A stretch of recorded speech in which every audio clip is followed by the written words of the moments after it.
Some criminals lie. Some criminals steal. But very few can look you in the eyes, read your deepest fears, and turn them into weapons. For nearly 3 decades, one man quietly infiltrated the lives of ordinary Americans, teachers, widows, college students, CEOs, and convinced each of them that he was someone different. A war veteran, a financial advisor, a therapist, a priest, a federal agent. He was none of these things, yet he played each role flawlessly. This is the story of a man with no true identity, but 37 different ones. A man so skilled in manipulation that even seasoned FBI agents said he had a superhuman ability to control people emotionally. And the only reason he was caught? A tiny, almost laughable mistake. Today we're diving into the life and lies of the man investigators call the most manipulative criminal in American history. I want you to imagine something. Imagine someone walking into your life, knowing everything about you, the type of person you admire, the kind of partner you crave, the voice you trust, the problems you're grappling with, and becoming the exact solution you've been searching for.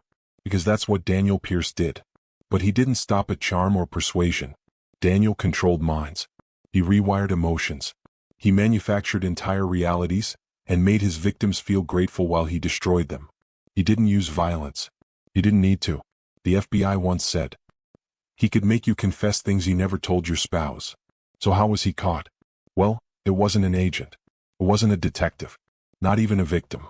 It was a storage unit clerk making $14 an hour, and a mistake so small Daniel probably never realized he made it. Daniel Pierce was born in Illinois in 1974. Maybe. The truth? Even that may not be real. What is known is this. Daniel spent his early childhood bouncing between relatives, foster homes, and temporary guardians. He learned very quickly that adults believe 2 things.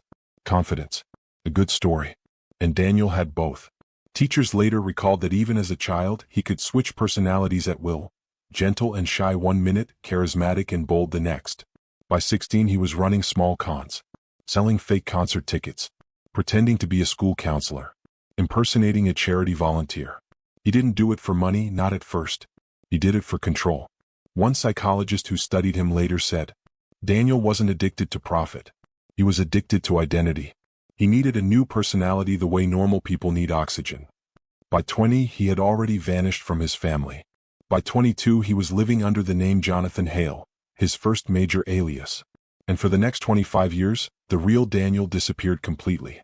In the mid-90s, Daniel moved to Boston, posing as Dr. Jonathan Hale, a visiting psychology lecturer at a small college that he had forged. Diplomas, research papers, a resume, letters of recommendation, and even an outdated university staff ID from another school. He walked into the psychology department with confidence so absolute that the faculty never questioned him. He didn't even have to apply. He simply introduced himself, said, "I'm here to teach the behavioral trauma seminar," and everyone nodded. And the craziest part? He did a fantastic job. Students loved him. Other faculty praised him. His lectures were convincing, emotional, and articulate. He wasn't just pretending to be a psychologist. He was a better psychologist than some real ones. He hosted private counseling sessions with students, a perfect environment to analyze their vulnerabilities. He wasn't stealing money yet. He was studying human behavior, taking notes, refining the art of manipulation. This would become his entire criminal career, learning exactly who someone needed him to be, and becoming that person flawlessly. Throughout the early 2000s, Daniel cycled through identities like wardrobe changes. He became Mark Benson, a Miami financial advisor who catered to the wealthy. Evan Brooks, a Seattle Marine veteran with PTSD. Caleb Turner, a traveling pastor who counseled divorced couples. Michael Rudd, a tech consultant specializing in cybersecurity. Christopher Lane, a nonprofit business strategist. And at least 32 others documented by investigators. Each came with custom clothing style, tailored vocabulary, unique handwriting, social media presence, photoshopped family members, and even distinct accents. One FBI agent said, "He didn't commit fraud. He lived fraud." Daniel's victims always described him in the same way. "He just understood me. He made me feel seen. He listened like no one else ever had." Because to Daniel, they weren't people. They were profiles. And he built each persona with precision. But the most chilling part? Many of the people he dated, some for years, insist that he never once slipped out of character. Not once. Imagine living with someone who isn't real and never realizing it. Daniel did not target random people. He targeted specific psychological patterns. Victim profiles included people grieving a loss, people going through divorce, small business owners under stress, college students seeking mentorship, lonely elderly individuals, wealthy professionals seeking financial guidance. He used 3 primary manipulation tactics. Tactic 1. Mirroring. He echoed their beliefs, habits, humor, and traumas. If his victim liked hiking, he became an outdoor enthusiast. If they feared abandonment, he became endlessly supportive. If they trusted the authority, he became an agent. Psychologists say this creates a false sense of soul-level connection, the illusion of finally meeting someone who understands me. Tactic 2. Manufactured vulnerability. Daniel often shared fake stories about his troubled childhood, military trauma, or losing a family member. Victims described these confessions as intensely emotional. Some even cried with him. But those stories were tools.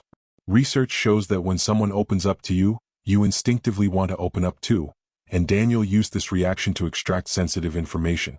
Tactic 3. Controlled dependence. Once trust was built, Daniel became indispensable. He offered to manage finances, help with taxes, review investment portfolios, write resumes, fix tech issues, provide therapy sessions. Slowly, victims gave him access to bank accounts, passwords, private emails, and even medical records. Then, when everything was in place, he drained their accounts with surgical precision. Small amounts first, then larger transfers, then total disappearance. By the time victims realized what happened, Daniel was living a different life under a different name in a different state. Investigators estimate he stole $1.8 million to $3 million, though the actual total may be far higher. One agent said, "We suspect there are victims who don't even know they were victimized." For 25 years, Daniel's system was flawless, until 2018. He was living in Denver posing as Christopher Lane, doing consulting work for nonprofits. One day he rented a storage unit. During the sign-up process, he filled out a form that asked for an email and home address. A simple form. Except, he accidentally mixed identities. He used the email for Michael Rudd and the address for Christopher Lane. This triggered what investigators call an identity mismatch flag. The clerk, who had recently attended a fraud awareness seminar, was suspicious enough to forward the form to a regional investigator. That investigator cross-checked tax records, saw the mismatch, and pulled financial data. Within a week, they found 6 identities connected through digital breadcrumbs. Within a month, 12.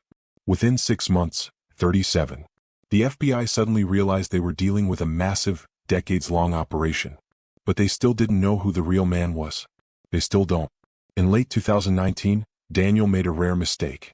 He sold a used car under the alias Brian Keller. During a routine maintenance check, mechanics found a small, dusty GPS tracker taped behind the front dash, one he'd forgotten to remove. That device led agents to a storage locker in Colorado. Inside they found 70-plus hard drives, 50-plus credit cards, multiple wigs, prepaid phones, passports with his face but different names, thousands of pages of victim notes, and detailed scripts for each identity. It was like stumbling into a con man's museum. One agent said, "It felt like discovering the headquarters of a one-man cult." At that point, the manhunt intensified. And on a cold February morning, agents finally cornered him. Daniel was arrested in a Denver parking garage. When agents surrounded him, guns drawn, he didn't fight. He didn't argue. He didn't panic. He simply looked at the agents, smiled, and said, "Which name did you find?" That single sentence became infamous within law enforcement circles. For 11 weeks, he refused to reveal who he really was. He alternated between identities, accents, and personal histories, even inside a federal holding facility. Eventually, investigators settled on the name Daniel Pierce, because it appeared most consistently across early records. But they admit it may not be his real name. In 2021, Daniel was sentenced to 27 years in federal prison, one of the harshest fraud-related sentences in U.S. history. But even today, unanswered questions remain. How many more victims never came forward? How many identities remain undiscovered? And who was he, before the lies? A man with no past. Dozens of lives. Hundreds of victims. He wasn't the most violent criminal. He wasn't the richest. But in terms of psychological manipulation, He may be the most dangerous con man America has ever seen. If you want more stories like this, let me know by subscribing, liking, and sharing, because some of the darkest criminals aren't the ones who force their way into your life. They're the ones who quietly become everything you ever wanted.